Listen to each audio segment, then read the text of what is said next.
আজকে আবার পিতা পুত্রের কাহিনী রাজগঞ্জের মাদক ব্যবসায়ী ফয়সাল ও তার পিতার চায়ের দোকানের আড়ালে মাদক ব্যবসা ও পিতা গাঁজাসহ গ্রেপ্তার। পুত্রকে ধরা সম্ভব হয়নি, তাকে ধরার চেষ্টা অব্যাহত রয়েছে।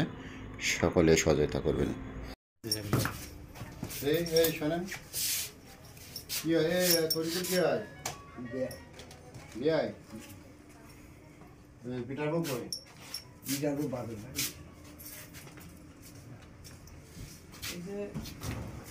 আপনার কাছে আসছিল ওর নাম কি? ক্যালিস। হ্যাঁ, ক্যালিস আসছিল। ক্যালিস কি আসছিল? কি বলছে? ও আমরা টিউবকলে রি লাগাবো। একটু কান ফাটাবেন, বলেন কি বলছে? না, আমার কিচ্ছু বলিনি।